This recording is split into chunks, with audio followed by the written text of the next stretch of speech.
Hey, good evening. Come on in, USA, Canada, International, Long Island, aka Strong Island, plus the five spots of Brooklyn, Bronx, Manhattan, Staten Island, Queens. This is your man, G Money Stacks, aka the Gregonator, YouTuber, host with the most, misunderstood lonely nomad, unstoppable independent podcaster, and of course, live streamer on YouTube, of course, and rookie podcaster of Lawton, Queens, New York. And you're rocking and hanging out with the 113th episode of Meticulous Vibe Juice excuse me, Meticulous Vibe Juice podcast review show.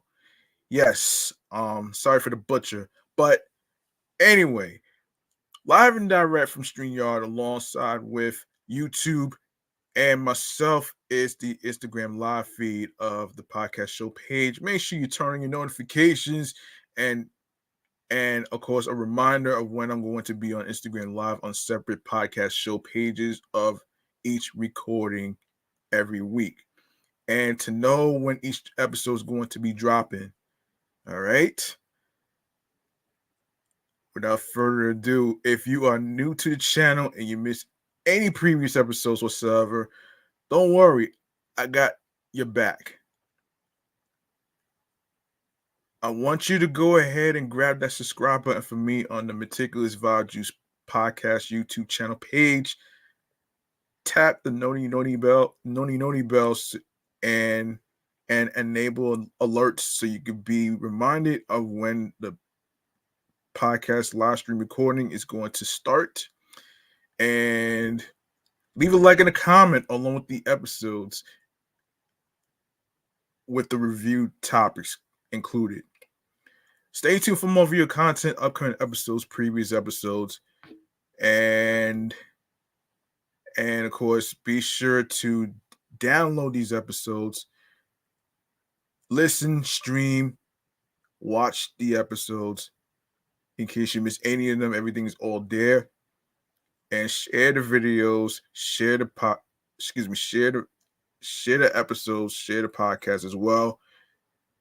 Tell a friend to another friend, spread the word, and when I get I'll handle the rest at the end of the show. Okay, so without further ado, I should actually get to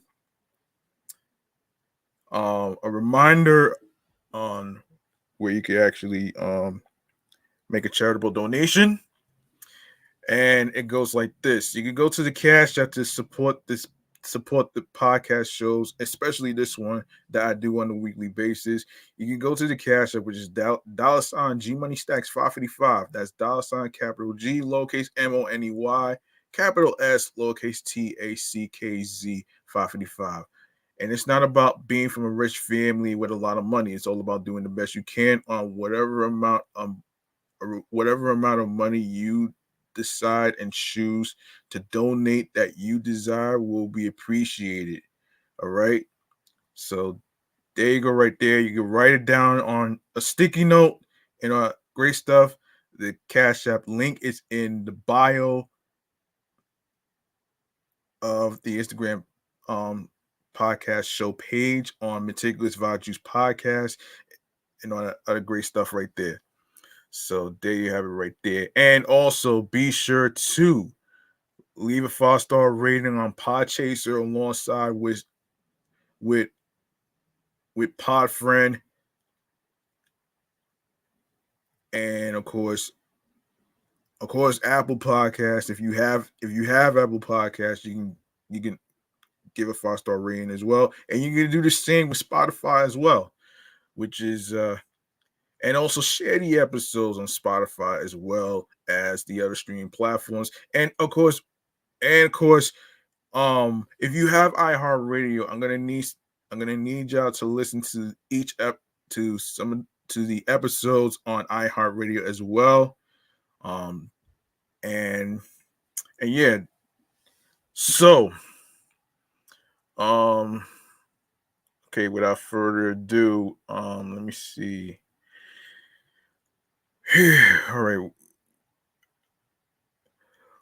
we're gonna do a little thing that I like to call music Kool-Aid.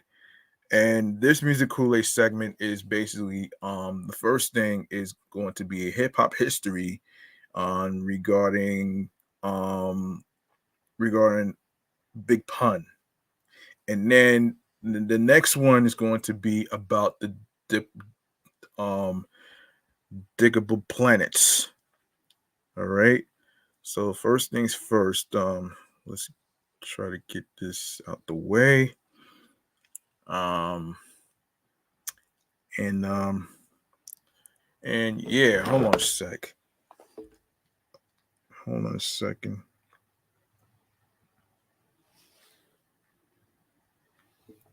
Okay. Now we can go to now we can go to Music Kool-Aid. Hold on. All right, let's do this. Music Kool-Aid.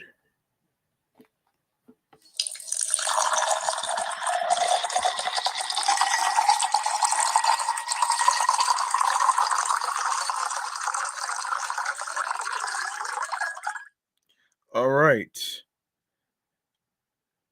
All right, first thing first. Yes. As I said, we're gonna get to um the hip hop history of Big Pun and Diggable Planets today in this episode. And yeah, let's get to it.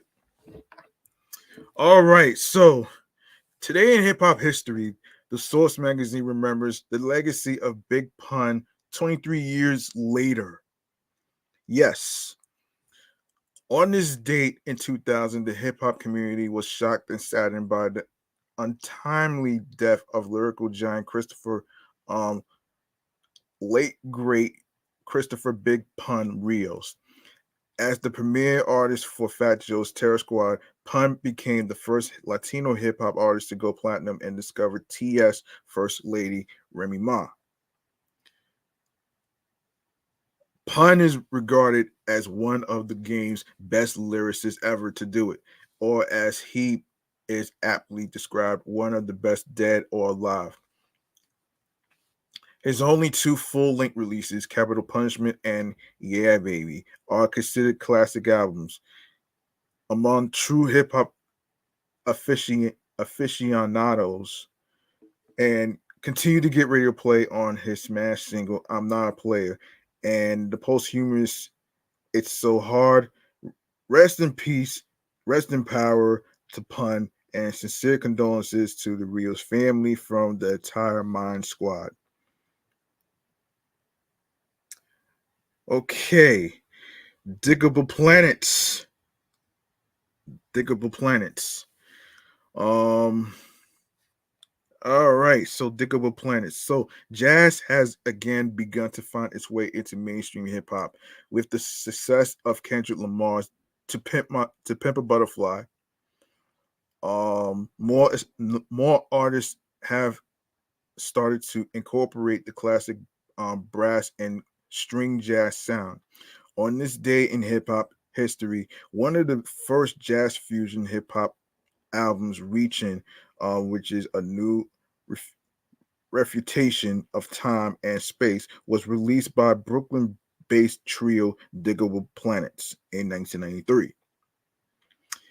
Peaking at number 81 on the Billboard 200, this successful debut introduced a fresh new element to the boom bap scene in New York, with members hailing from all corners of the country. Of course, Butterfly from Seattle, Ladybug Mecca from Washington D.C., and Doodlebug.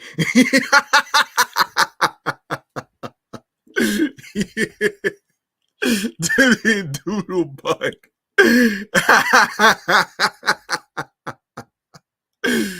Oh shit! That's wow, wow. Wow, that's fucking funny right there. But anyway, from Philadelphia, Diggable Planets was able to bring a unique flair to the conscious rap game, although not as overtly political as the group follow-up album. Excuse me. follow-up album. This project does touch on some controversial subjects such as abortion rights and artistic drug abuse. Oh boy. Wait a minute here. Abortion rights and drug abuse.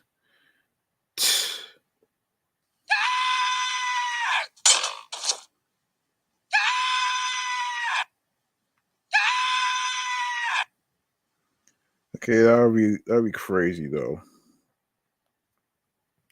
That's one of those touchy subjects, man, that I would never mess around with.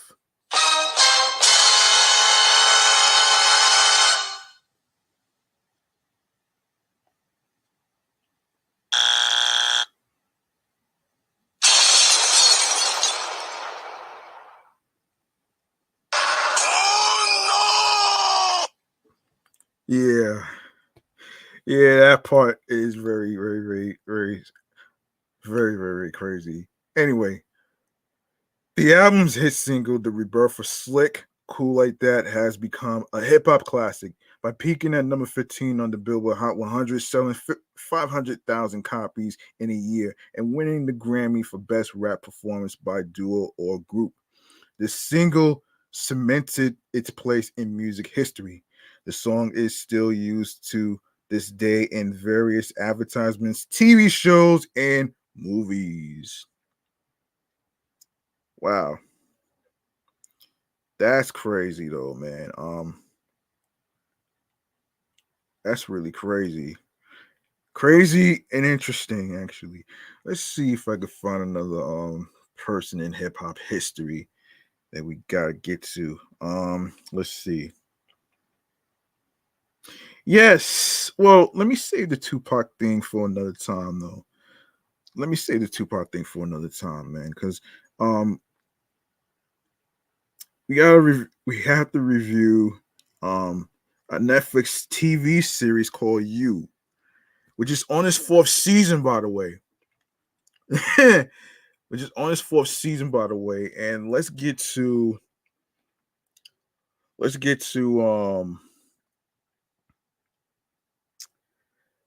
okay, let's get to the Chillax Man Cave Popcorn Lounge.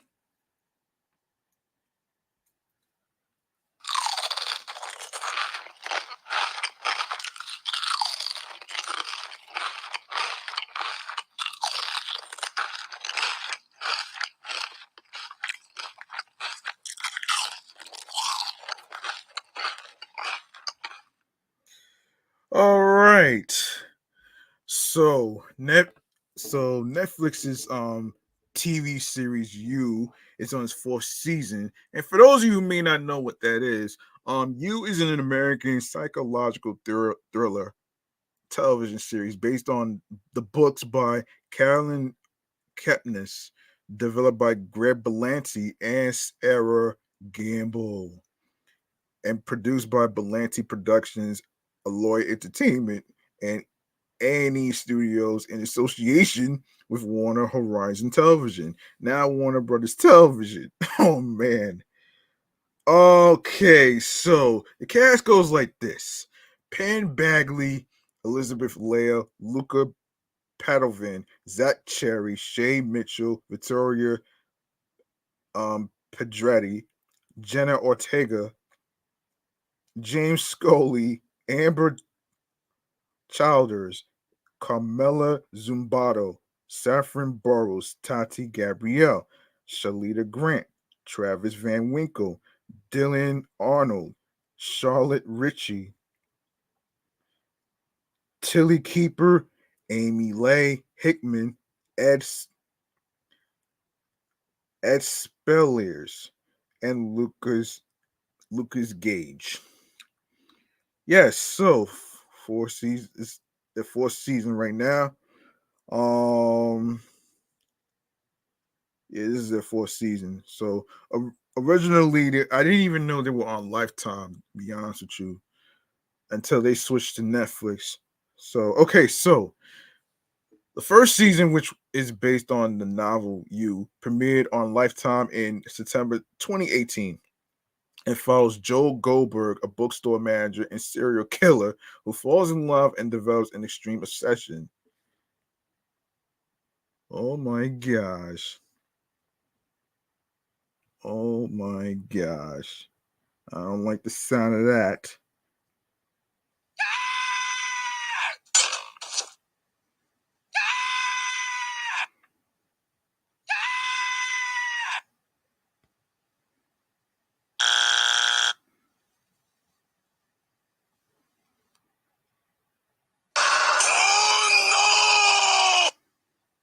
Yeah. Um okay, so the season stars Pam Bagley, Elizabeth Leo, Luca Padovan, Zach Cherry, and Shay Mitchell. Lifetime announced in July 2018 that You had been renewed for a second season based on Kaplan's follow-up novel Hidden Bodies. The series later moved to Netflix, and the second season was released in December 2019. The season follows Joe as he moves to Los Angeles and falls in love with local heiress Love Quinn. For the second season, Amber Childers was upgraded to a series regular, joining newly cast Victoria Pedretti, James Scully, Jenna Ortega, and Carmela Zumbato.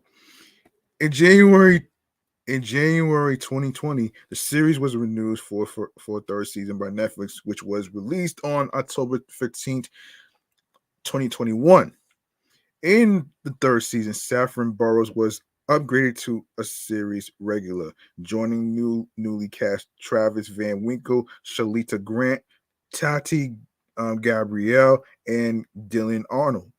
In October 2021, ahead of the third season premiere, the series was renewed for a fourth season. The first part of the fourth season premiered on February 9th, 2023, which was last week, with the second part scheduled for release on March 9th.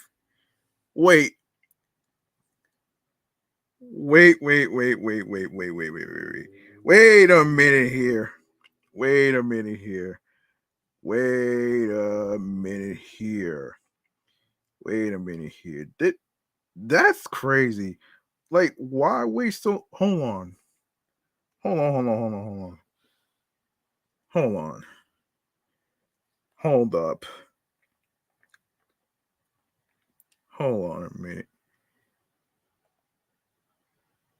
Why wait so long?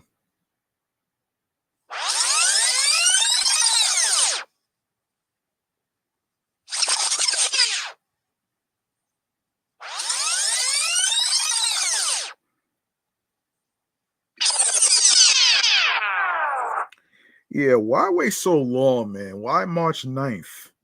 I that right there, I know everybody's probably like wondering why March 9th. That's crazy, man. That's the most ridiculous shit that I ever heard in my life. Like, why are you waiting so long for um another episode to drop? Like, what are you doing, Netflix? What the hell are you doing? That's the question. Like, it doesn't make any sense, man. All right, so I don't know, man. But anyway, I'm not even gonna go to the premise. Y'all could look at the premise for yourself. Let's see. Now, I'm not even gonna go to the themes. Y'all look at that for yourselves as well. So that's just not something I want to actually. Y'all can look that up for yourselves, man. Because I'm not gonna really go through all this shit though. Anyway, let's go to the reception. Okay, so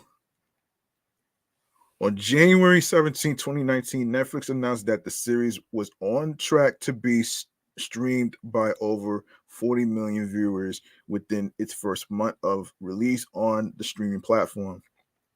On December 13th, 2019, Netflix announced over 43 million viewers had completed watching the whole season since its release on the service. On December 30th, 2019, Netflix issued a number of official lists, including the most popular TV shows of 2019. The series was among the most viewed in the US market, where You was ranked fifth among series.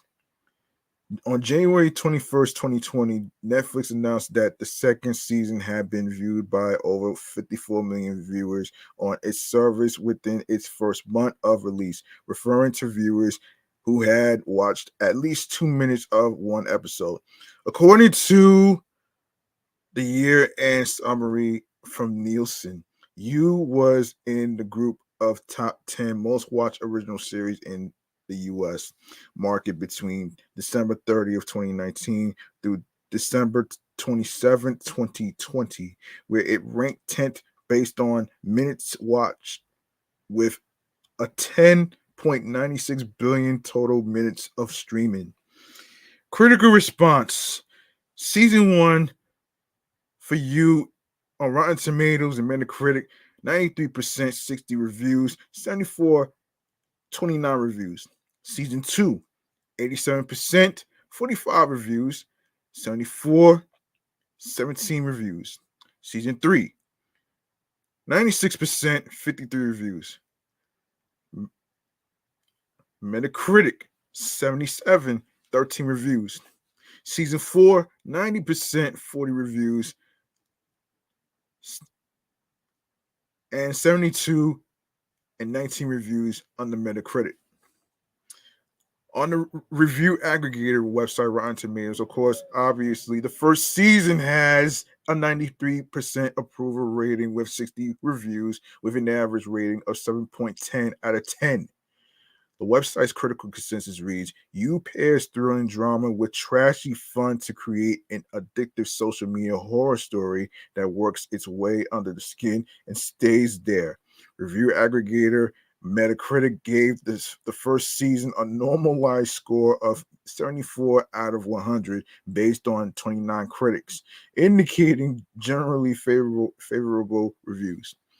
On Rotten Tomatoes, the second season has an 87% approval rating with an average rating of 8.01 out of 10 based on 45 reviews. The website's critical consensus reads, Penn Badgley's perversely endearing serial stalker keeps looking for love in all the wrong places during the second season that maintains the subversive tension while adding some welcome variations on the series formula. On Metacritic, the second season has a weighted average score of 74 out of 100 based on 17 critics, indicating generally favorable reviews. On Rotten Tomatoes, the third season holds a 96% approval rating with an average rating of 8.00 out of 10 based on 53 reviews. The website's critic consensus reads, You takes its thrilling saga to the suburbs with superb results.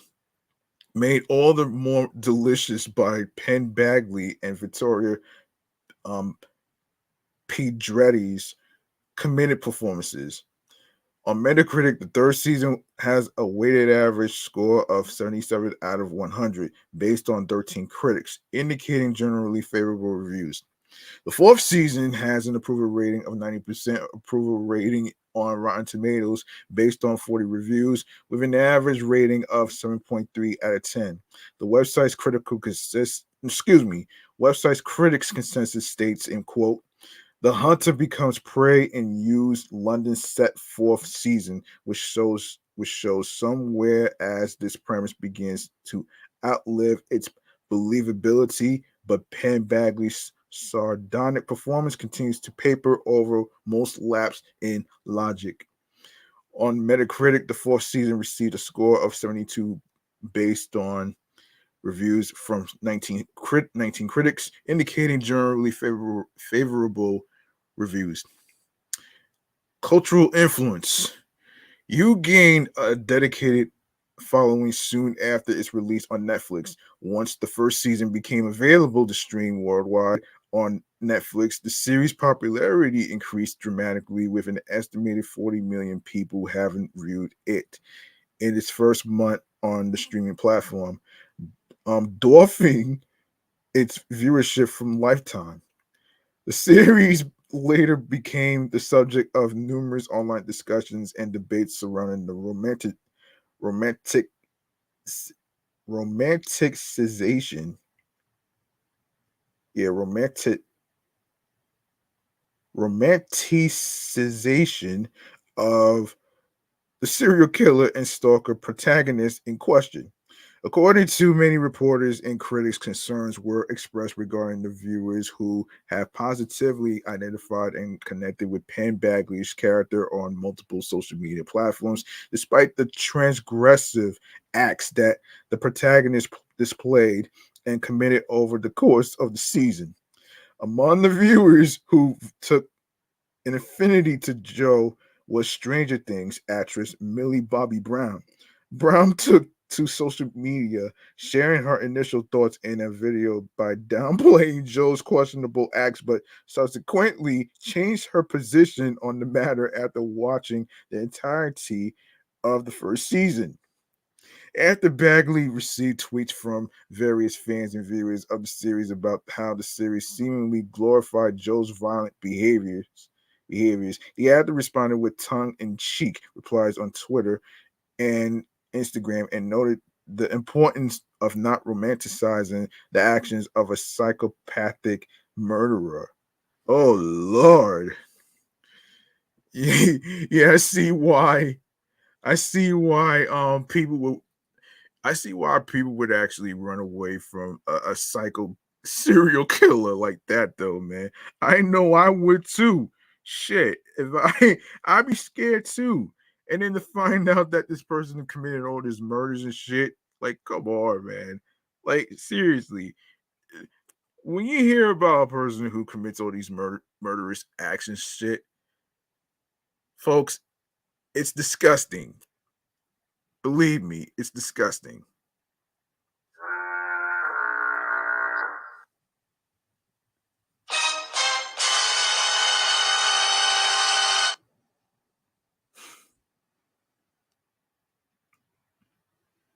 It's disgusting, man. I hate to say this. It's just disgusting. Oh no!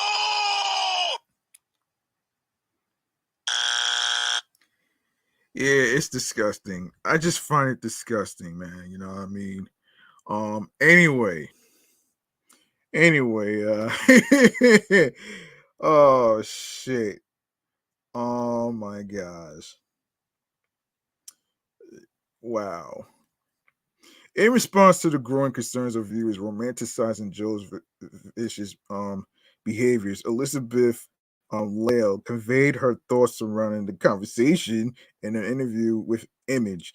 Lale expressed she initially had concerns about the audience's reactions, but explained that I think we are programmed that way, myself included. With all the rom coms and fairy tales we've read, we're programmed to root for the hero at any cost, unfortunately.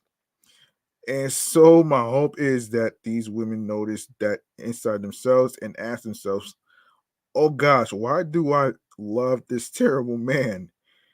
I hope they recognize it as an unconscious bias that's inside most of us and actively work against it.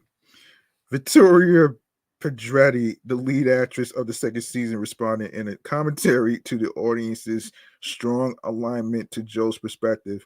In an interview with Variety, Pedretti stated that though she is aware of the phenomenon behind the reactions and concerns after the series gained a remarkable following, it is fueling the conversation, citing that it talks about the kinds of horrors of being a young person on the internet today. I think it's a really smart way to discuss this trope that we've romanticized so much. This idea of this man that Penn plays. We know these people and they are really hard to pluck out because they see themselves and we see them as the nice guys. Well, let me see. Let me see who came to the chat. Hold on. Let me give a shout out to the people in the chat. Hold on. Matthew Laurent, Matthew Lawrence, and who else? Bobby Johnson, 247, 24/7. All right, got it. Okay. All right, now we go to accolades. Now we go to accolades. So, MTV and TV awards. MTV movie and TV awards. So the best villain is Penn Bagley, who got a nomination. You got a nomination for best streaming horror and thriller series. Of course, this is for the Saturn Awards. Penn Bagley got a nomination for best actor in a streaming presentation. Elizabeth Leo got a nomination for best actress in a streaming presentation. And David H. Rappaport, not to be confused with Michael Rappaport, folks. No relation. Lindsay Baldassare, Beth Bowling.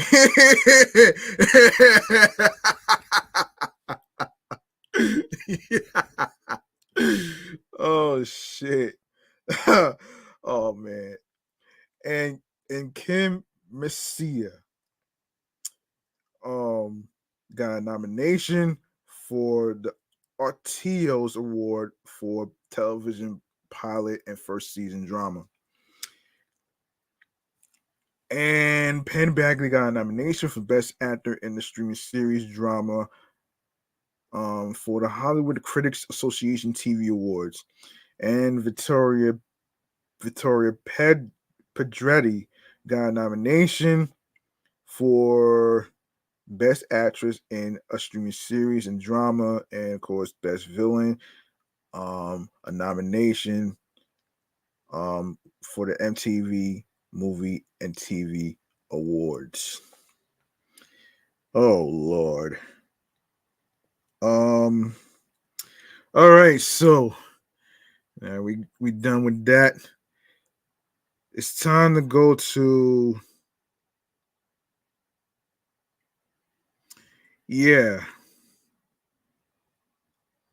Yeah, that was supposed to be a TV show checkouts. I do apologize about that. But but since we're on here, let's go over Don't Worry Darling for a sec. Don't Worry Darling is a 2022 American psychological thriller film directed by Olivia Wilde from a screenplay by Katie Silberman, based on the spec script by Carrie Van Dyke, Shane Van Dyke, and Silberman. The film stars Florence Pugh, Harry Styles, Wilde, Gemma Chan, Kiki Lane, Nikki Kroll, and Chris Pine. The film follows an idyllic housewife living in a company town who begins to suspect a sinister secret being kept from its residents by the man who runs it. Oof.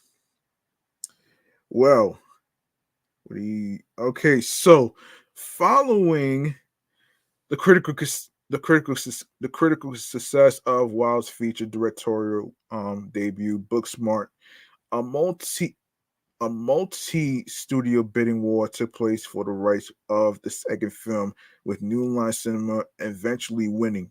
Pugh joined the cast in April 2020, with Styles being added that September, replacing Shia LaBeouf. Filming began in Los Angeles in October 2020, lasting through February 2021. The film was the subject of media attention and controversy, including conflicting reports regarding the circumstances of LeBeau's departure and alleged conflicts between Wilde and Pugh. Shit. Don't Worry, Darling premiered at the 79th Venice International Film Festival on September 5th, 2022, and was theatrically released in the United States on September 23rd by Warner Brothers Pictures. It received mixed reviews from critics who praised Pooh's performance and cinematography and production design, but criticized the screenplay and direction and noted similarities to other works in the genre, such as The Stepford Wives 1975, and Get Out 2017. The film grossed $87 million on a budget of $35 million. $87 million it did in the box office and $35 million. Wow. That's pretty interesting.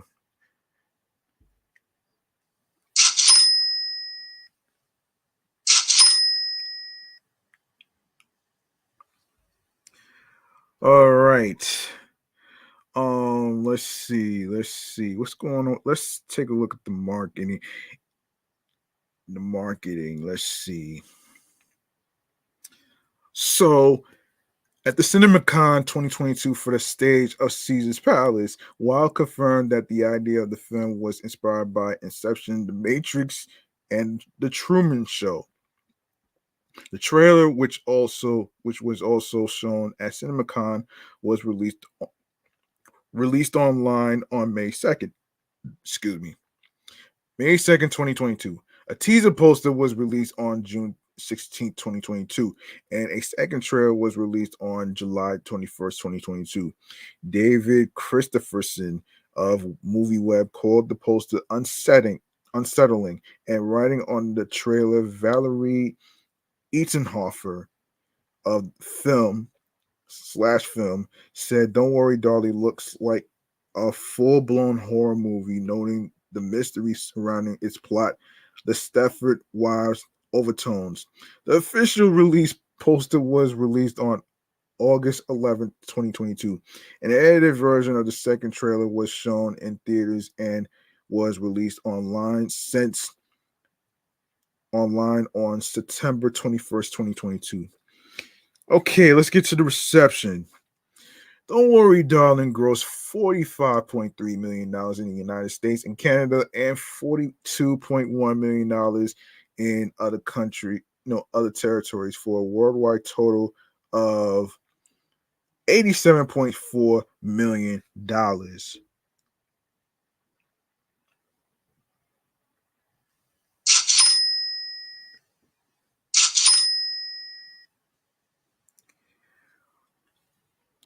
Okay. In the United States and Canada, the rated R movie Don't Worry, Darling was projected to gross between 17 to $20 million from 4,113 theaters in its opening weekend, with some estimates going as high as $25 million. Wow.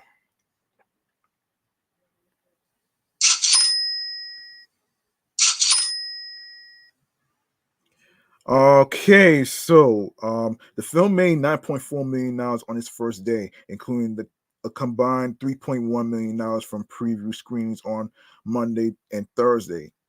Ooh, ooh.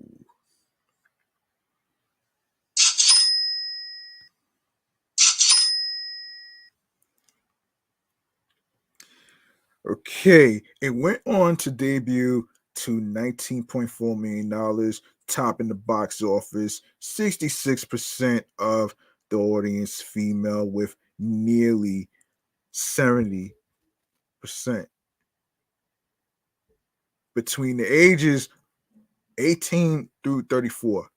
Several publications noted the film was front loaded to Friday and previews, attributing it likely to younger females going out to see Styles in the film. In its sophomore weekend, the film fell 64.6% to $6.8 million, finishing second behind newcomer Smile, which I reviewed episodes ago. Yes, I reviewed that episodes ago.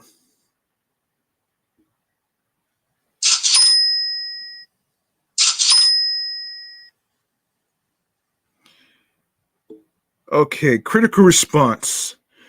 On the review aggregator website Rotten Tomatoes, the film has an approval rating of 38% based on 342 reviews, with an average rating of 5.5 out of 10. The website's critic consensus reads, in quote, Despite an intriguing array of talent on either side of the camera, Don't Worry Darling is a mostly muddled rehash of overly familiar themes. Metacritic gave the film a weighted average score of 48 out of 100 based on 62 critics, indicating mixed or average reviews. Audiences polled by CinemaScore gave the film an average grade of B minus on an A plus to F scale, while those at Post Track gave the film a 67% overall positive score, with 53% saying they would definitely recommend it.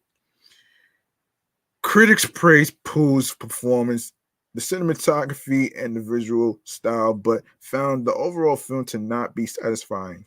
Rotten Tomatoes reported that Styles had a debatably entertaining turn and that reaction to the third act was divided. Reviewing the film following its Venice premiere, Kate um, Erbland of IndieWire praised the the, the scenography of the scenography and cast performances, particularly Pooh's, but found fault with the screenplay. Summarizing in quote, Pooh's outstanding performance and the extraordinary below the line craftsmanship are all impeccably rendered, but they can't overcome the film's rotten core concept. In a mixed review for the AV Club, Thomas Laughley, Laughley commended Pooh's performance and also had positive words regarding Pine's performance and the firm's visuals, but named Styles as outmatched and criticized the direction and found its handling of themes and ideas heavy-handed, writing perhaps the the, the deficit of Don't Worry Darling isn't even predictability, but a discernible lack of new ideas of his own. The Guardian's Peter Bradshaw called it a movie marooned in a desert of unoriginality, criticizing the screenplay and direction. Vultures dot Vulture.com's blind no Bilge um Abiri described the film as smooth, competent, mostly well acted, and merely tedious. Although he did feel as if the plot can get boring and repetitive after a little while, complimenting the performances of Pooh, Wild, and Pine.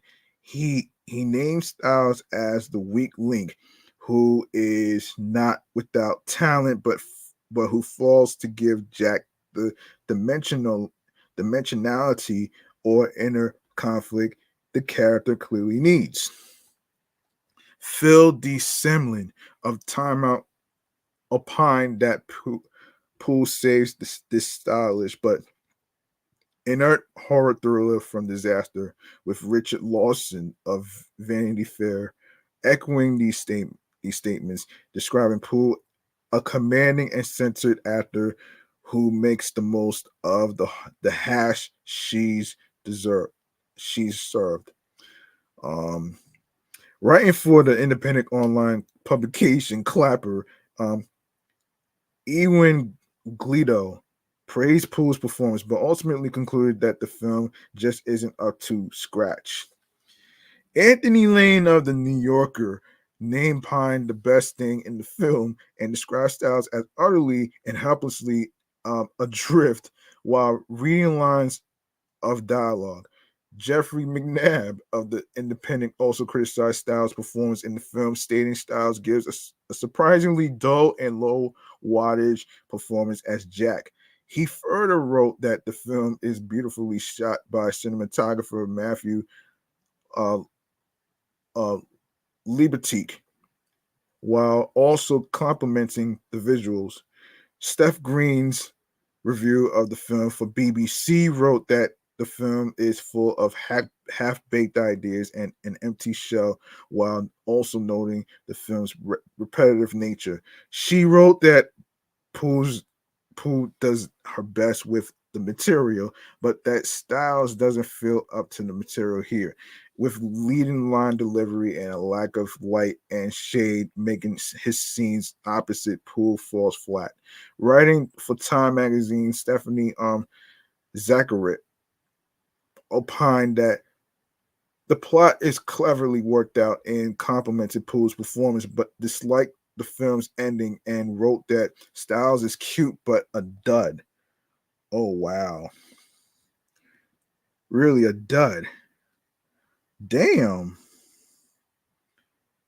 Really a dud?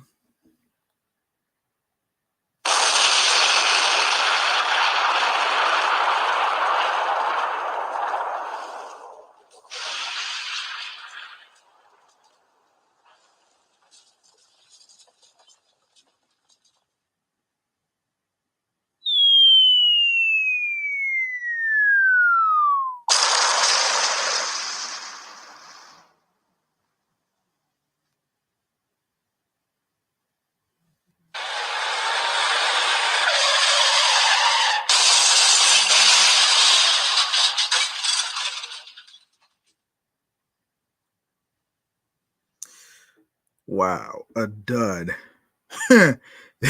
that's that's really fucked up, man, to be honest with you. That's really fucked up in a way. Yeah. Yeah, so everything he does on screen practically practically evaporates from one scene to the next. Scott Mendelson of Forbes named Poole's performance as good as you'd expect, complimented Pine as he relishes relishes the chance to play a smarmy villain, and argued that Styles is as good as he needs to be, and that some of the criticism of his performance has been more about the character than the actor. Michael Schindler of the American Spectator, while noting the film does not suffer on account of cast performances, argued that based on wild statements and reports of on-set developments that the film, rather than being a mere swing and a miss, could be construed as an exercise in unintentional self-criticism. Oh boy.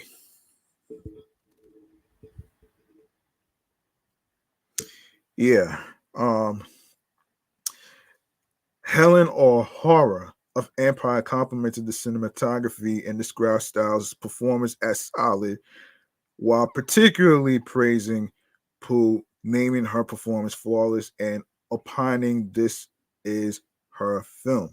And everyone else is just there for support.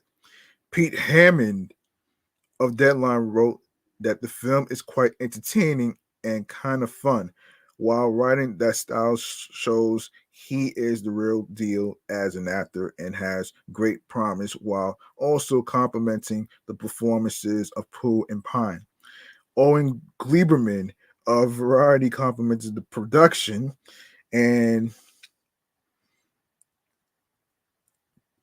design and opined that Pooh holds down the center of the movie, and that Jack is played by Styles with a wholesome cunning that marks him as a natural screen actor, and that with his popping eyes, floppy shock of hair, and saturn suaveness, he recalls the young Frank Sinatra as an actor.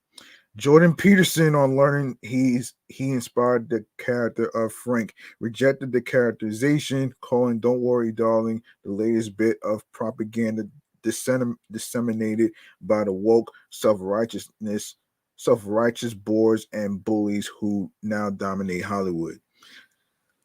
Whew! Wow, that's crazy, man. That's really crazy right there, man. Um, that's really crazy. Let's see. What else do we have on the agenda? Yes, let's get to the biggest video. Let's get to um oh, that's what they can see. It came out. Um.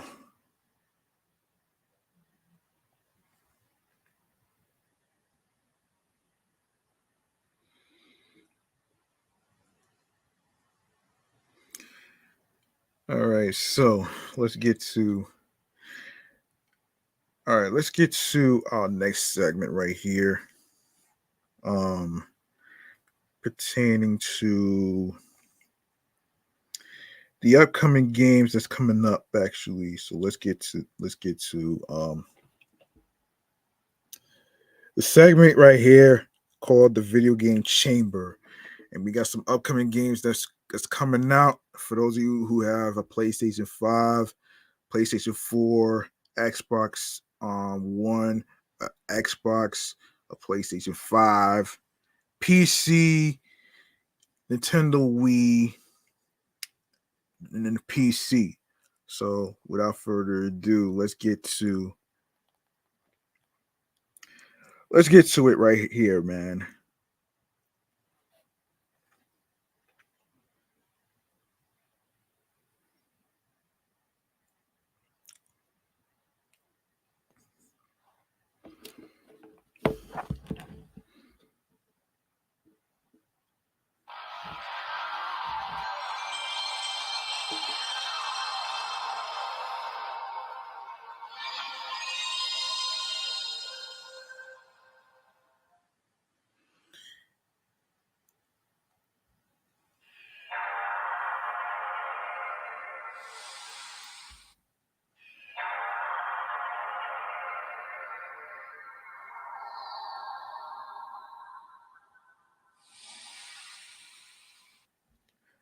Okay, we got some games that we need to go over actually. So um let's get to it right here.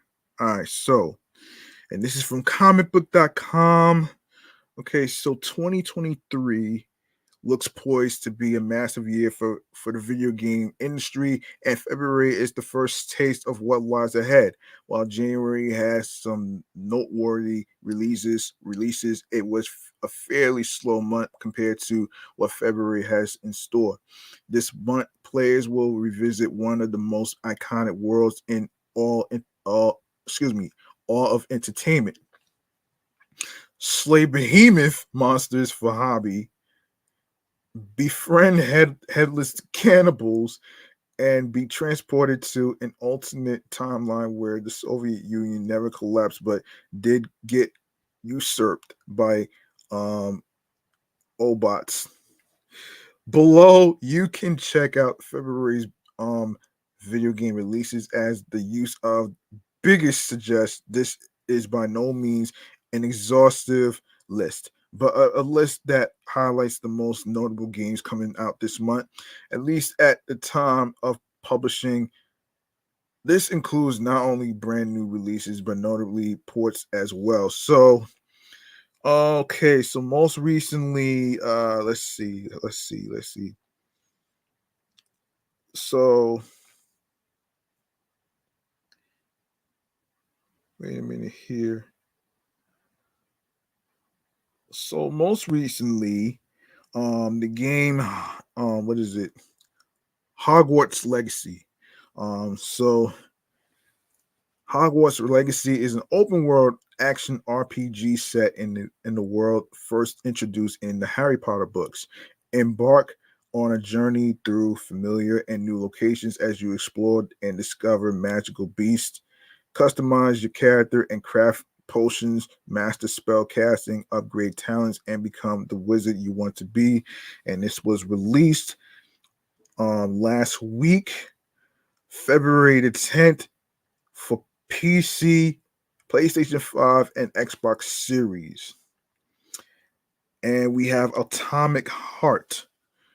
Atomic Heart, of course, welcome to a utopian world of wonders and perfection in which humans live in harmony with their loyal and fervent robots. Well, that's how it used to be. with the launch of the latest robot control system mere days away, only a tragic accident or a global conspiracy could disrupt it. Okay, so the unstoppable course of technology, along with secret experiments, have brought rise to mutant creatures, terrifying machines, and superpowered robots, all suddenly rebelling against their creators. Only you can stop them and find out what lies behind the idolized world, which is set for release February 21st for PC, PlayStation 4, PlayStation 5, Xbox One, and Xbox Series. Sons of the Forest, oh boy, sent to find a missing billionaire on a remote island. You can find yourself in a cannibal infested hellscape. Craft, build, and struggle to survive alone or with friends in this terrifying new open world survival horror simulator. And it's going to be released on February 23rd for PC. Wild Hearts is a unique twist on the hunting genre where technology gives you a fighting chance against fearsome beasts infused with the ferocious power of nature itself. Take on these creatures alone or hunt with friends in seamless co-op. Um, and it's gonna be released February 17th via PC, PlayStation 5, and Xbox Series. Hold on.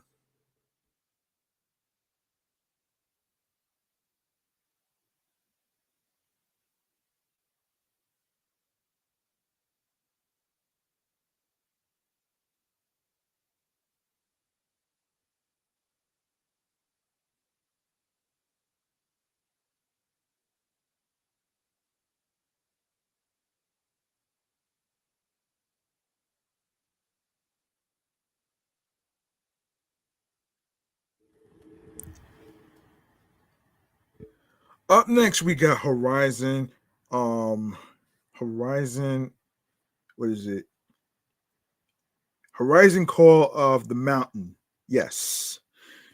Ascend the towering peaks of the Karja Sundom as Rias, a disgraced former soldier, and unravel a new mystery surrounding the machines to redeem yourself and save your people. You will also meet Aloy, other familiar faces, and new characters along the way. For release February 22nd via PlayStation VR 2. Hmm. PlayStation VR 2. Hmm. I might have to find out what that is for next episode. So Deliver Us Mars is the sequel to the award-winning Deliver Us the Moon. Deliver Us Mars is an atmospheric science fiction adventure offering an immersive astronaut experience, explore new frontiers on a suspense fueled high stakes mission to recover the ARK colony ship stolen by the mysterious Outward, and set already released already, so that's pretty good. That one's already released already, so that's February 2nd for PC, PlayStation 4, PlayStation 5, Xbox One, and Xbox Series. So that's and of course we have like a dragon, a shin Aishin, excuse me. 1860s Kyo is plagued by widespread inequality, and one samurai will change the course of history in his search for justice.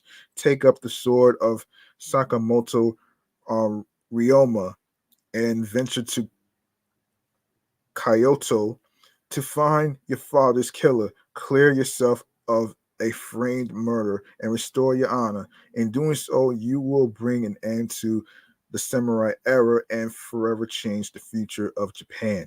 Draw your blade, load your revolver, and join the revolution in this heated historical adventure that only the creators of Yakuza Like a Dragon could produce, and is set for release for February 21st for via PC, PlayStation 4, PlayStation 5, Xbox One, and Xbox Series. And of course, Returnal. Break the cycle as this award-winning third-person shooter brings bullet hell action to PC. Celine's roguelike um, Odyssey arrives with a suite of arresting graphical and performance-based enhancements to ensure an unforgettable journey. This includes the full Returnal experience, complete with suspend, cycle, photo, and co-op modes, as well as the Tower of Sisyphus included from day one. Set for release for February 15th via PC. And Tales of Symphonia remastered. In a dying world, legend has it that a chosen one will one day rise from amongst the people, and the land will be reborn. The line between good and evil blurs in this epic adventure, where the fate of two interlocked worlds hangs in the balance. Follow the journey of Lloyd Irving as he and his friends try to save both worlds. Set for release February 17th via Nintendo Switch, PlayStation 4, and Xbox One. Okay, so I will save the rest of this actually for the next episode. So let's see if we have any more to actually in to go over. Let's see. Let's see. All right. Now I know I said I was gonna go over something. Actually, I forgot. Let me see. Yes. So I already did Deliver Us from Mars already. I did that one already. The Pathless. The Pathless. Let's go over. Okay. Let's go over the Pathless. Sorry about that. Not what I was looking for. Okay, let's go over the Pathless.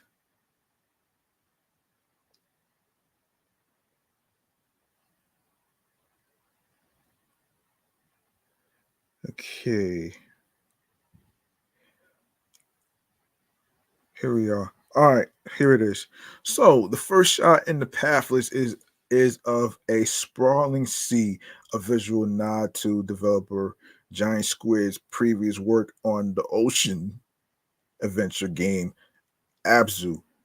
That title was peaceful and serene, whereas the Pathless acts as a counterpoint, inviting you into a dark world consumed by fire and brimstone.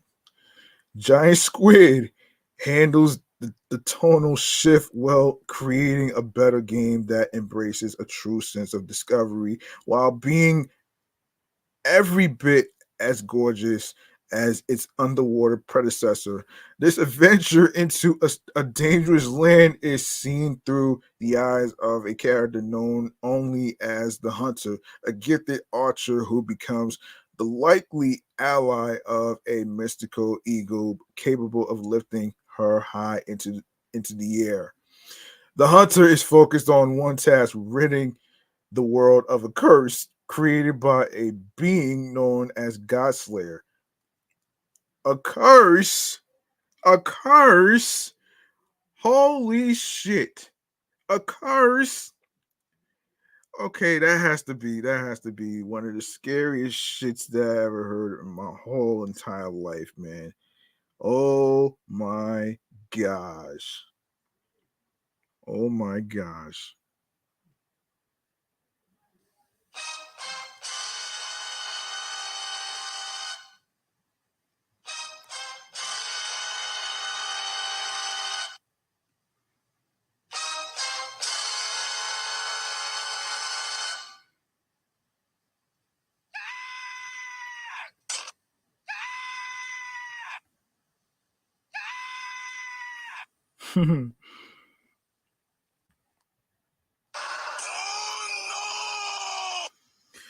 Yes, so you get the gist. Oh man. For generations, hunters have attempted this feat, but none have succeeded. You find these past hunters skeletal skeletal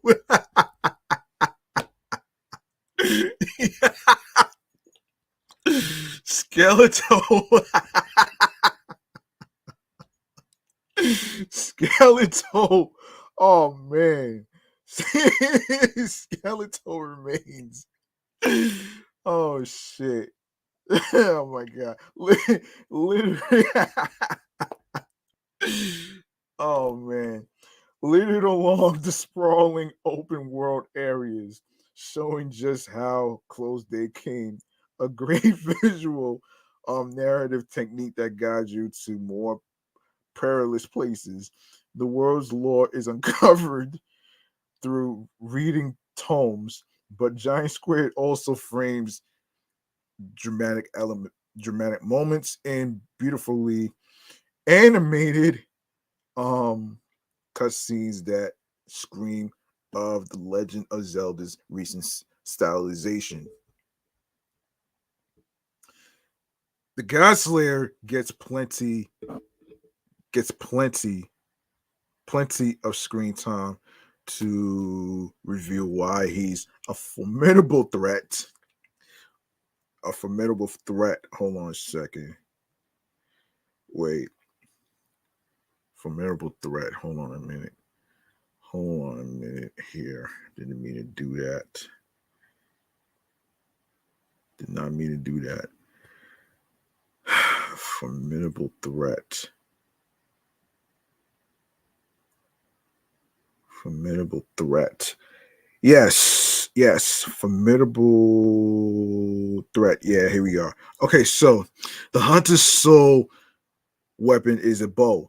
And despite what you say, no, despite what you may think, excuse me, it is rarely used for combat. Its primary focus is locomotion. Locomotion.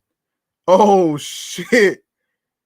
Using an ingenious lock and shoot system, every arrow that hits an environment based talisman gives the hunter a burst of speed. A burst of speed, huh? Hmm. I know exactly what. I know exactly. Oh shit! A burst of speed. Let's see if we have it. Oh no! Wait a minute here. Wait a minute here. Oh yes. Oh man. Okay, speed, huh? Speed. Okay, speed. Okay, let's get to this the whole speed shit.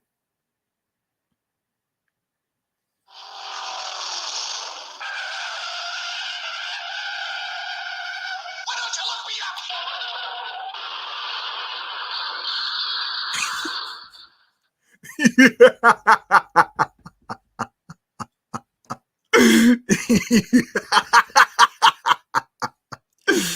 Oh shit. Oh shit. I can't help it. I cannot help it, man. But just bear with me, folks. Just bear with me. Um let's see. Oh man.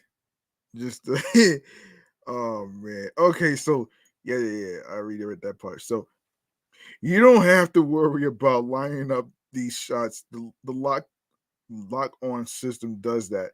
Even if the talisman is off screen, you just have to time the shots, which ends up creating rhythmic gameplay. As arrows hit the mark, the hunter bounds across the terrain in quick jolts. The style of movement is odd, but it's handled remarkably well in execution and ends up being a blast to use. It later evolves for flight purposes, allowing the hunter, allowing the hunter to soar up the side of mountains. The tightening of the dual senses adaptive triggers is cool, helping with timing just through the feel the controller gives off.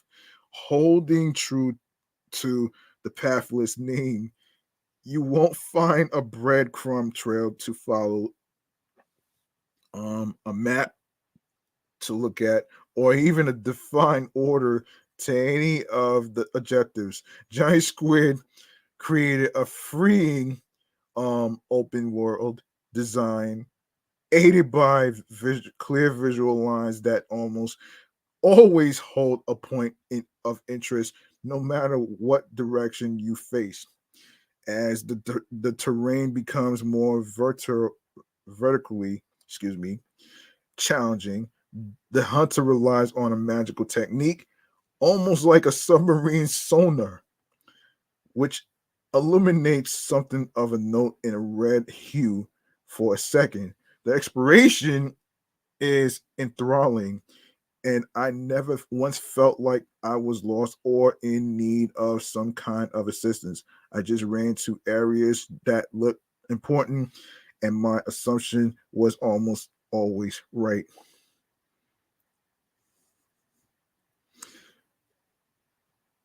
Most of the notable places are ancient ruins or or or dilap- dilapid, dilapidated structures that hold an item called the Lightstone, which the hunter must return to towers to cleanse the area of the curse. Oh boy, the curse! Really? The curse? Oh my gosh. When is this curse shit gonna? Oh my gosh, really? The curse? The curse though? Oh gosh, no. Gosh, this is crazy, crazy, crazy, crazy.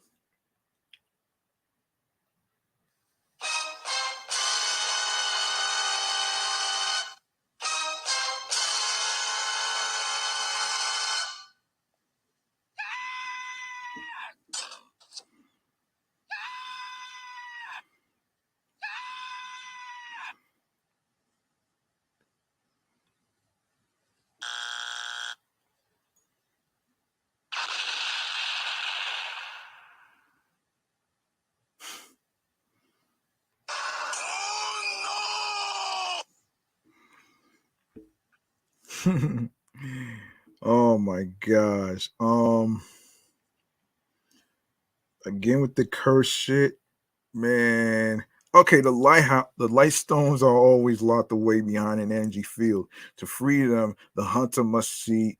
No, excuse me. The hunter must use the bow to solve environmental puzzles. Sometimes shooting arrows through flames at specific angles to ignite um Pyrez. um, and other times lining up a trick shot to thread three rings at once. These puzzles are well thought out. A few stumped me for a bit, but the, the diminu- diminutive size doesn't overwhelm, and there are only so many approaches you can try. In general, the puzzles are fun to solve, and a nice change of pace since the game largely hangs its hat on environmental navigation. My biggest complaint about the pathless is the repetitive structure of each world. Find the lighthouse, excuse me, the light stones. Yeah, find the light stones, light the towers, repeat, repeat, repeat. Yeah, the oh, damn it. Hang on, hang on, hang on, hang on, hang on.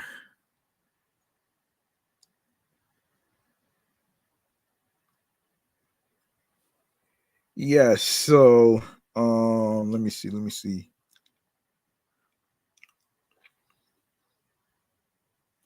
Yes, so the hunter is often airborne, gliding with her eagle over vast spaces, allowing the player to soak in the beauty of the world. Periodically, though, an angry beast whips across the terrain, engulfing it in flames. When this happens, the player simply must sneak by it. These stealth sequences are overused, but are mercifully easy. When all the towers in an area are lit, this foe transforms into a formidable boss, showcasing how intense and challenging the pathless can be. These big fights begin with a chase scene where the hunter leaps over fire, glides past fireballs, and uses talisman to keep up and hopefully get close enough to land a shot on one of the beast's weak spots. The hunters the hunter then confronts it in an arena battle that requires her to time her jumps and roll dodge area blast. Each each of the handful of world's bosses are distinct and nicely designed. I love taking them on all on. I love taking them all on. The Pathless is a wonderfully different game that makes you feel like you have ownership over the entire experience and are not being led by uh, a pre-scripted playbook. It's one of those adventures that will stick with you long after you play it. Okay, so the concept is open world exploration and puzzle solving unite in this unique and beautiful adventure. The graphics, it looks like a cartoon come to life with smooth animation and colors that pop. Sound, one of the best soundtracks of the year that shifts from menacing orchestra, orchestra, orchestration, to a lone fiddle. Playability. The freedom of exploration is liberating. The controls are easy to pick up and master, and the puzzles are nicely designed. Entertainment, clocking in at roughly 7 hours. Don't be surprised if you complete it in 1 or 2 sessions. It's a hard game to put down, and the replay is moderately high. So there you have it, folks. Um, all right. Let's see.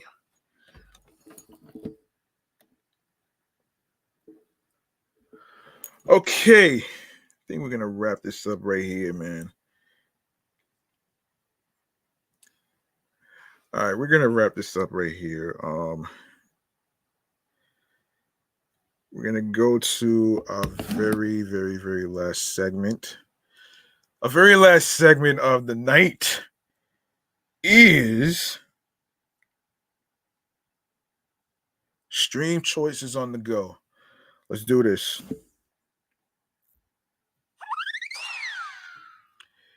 Yes, so you love what you heard in today's episode, especially the review topics that we just went over today, and even previous episodes whatsoever. Of course, you can feel free to show some love by following Meticulous Vibe Juice podcast review show on Instagram, and alongside my other shows, Excellent Fun Vibrant Talks podcast. Um, yes, the sports podcast show, of course, to check out as well. And of course, be sure to follow my number one show, which is Off the Meat Rack Chains New York podcast, also on Facebook and Instagram. And also, I am going to be dropping off episode 235. I did not mean to do a 4 hour episode, but I had a lot of topics, so forgive me for that. You feel what I'm saying? And you can follow your homie right here, G Money Stacks. Um, on the primary handle, which is G Money Stacks 555 in Queens, New York. And of course, turn on your notifications so you can see me in action on Instagram Live. And don't be afraid to chime in on the topics here, folks, especially on Instagram Live and especially on YouTube. Be sure to chime in on the various topics that we reviewed and what you thought about it. You know what I'm saying? And yes. You can go to the link in bio right there, where you see a whole list of audio streaming platforms, which will be included. I will actually go over it with y'all in a sec. Hold on a minute. Um hold on a minute here. Um yeah, we'll go over it though in a sec. Uh okay, so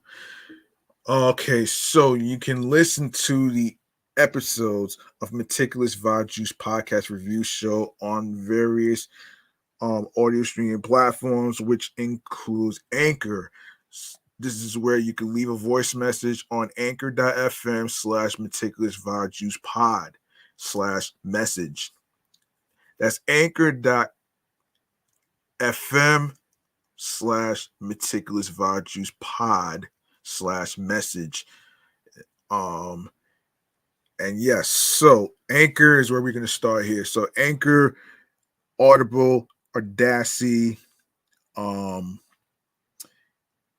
Amazon Music, Breaker, Castbox FM, Deezer, Listen Notes, Moon FM Podcast, Player FM, Pocket Cast, Podfriend, Podo Polo, and the newly added audio streaming platform is Podhound and Podorama, Podcast Index, Podcast Addict, Podchaser, Podverse, Reason FM, Spotify, Stitcher, TuneIn Radio, Google Podcasts, Radio Public, iHeartRadio, the number one app for music, radio, and podcasts. And be sure you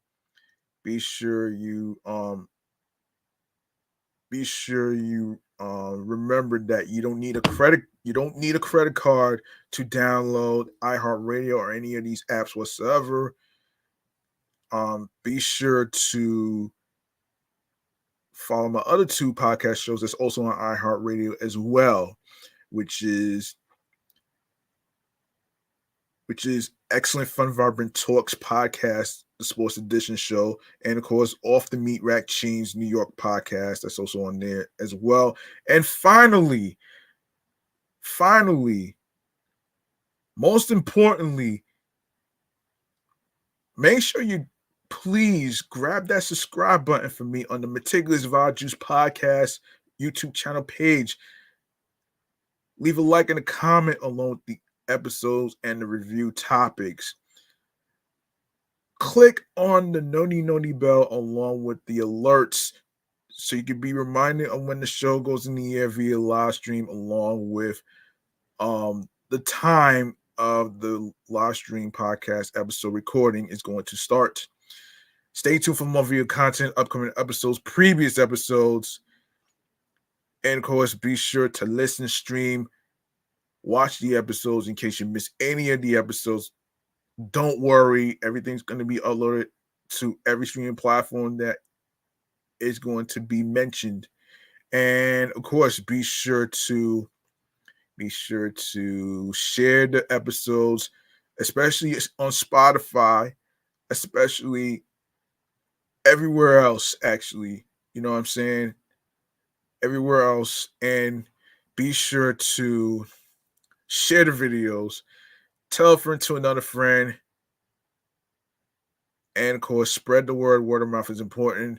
And of course, most importantly, be sure to share the link that says Linktree/Meticulous Vibe Juice podcast along with the episodes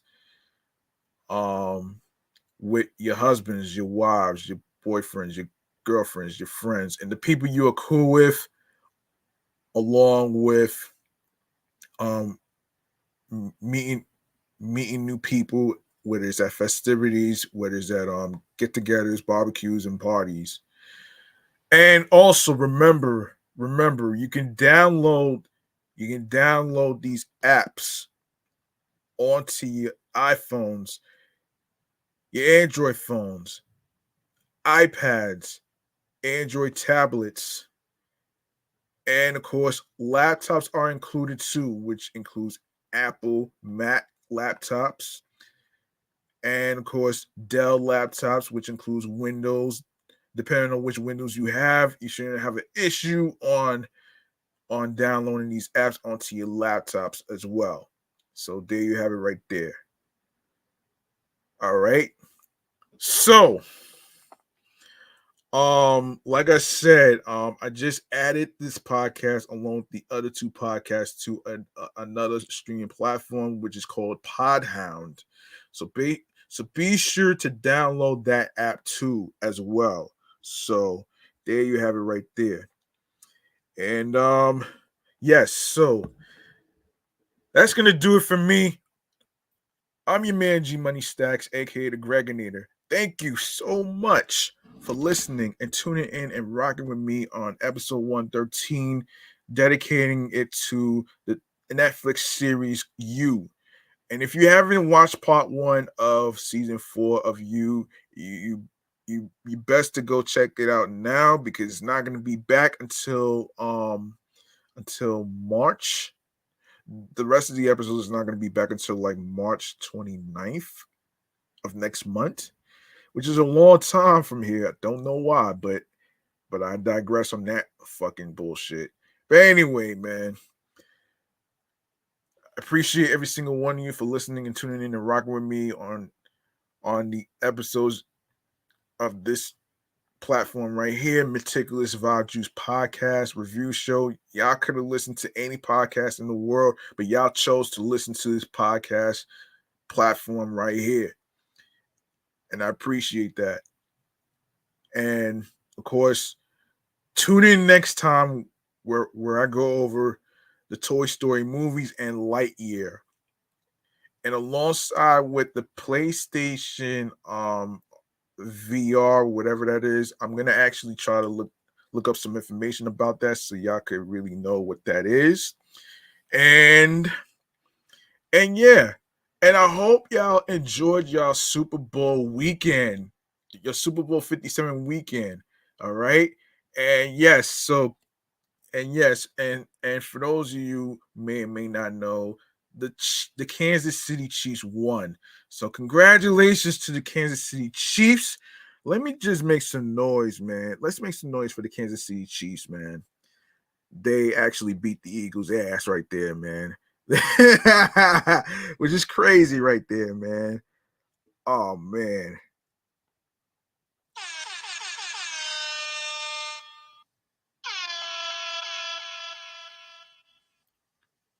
Hmm.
All right. I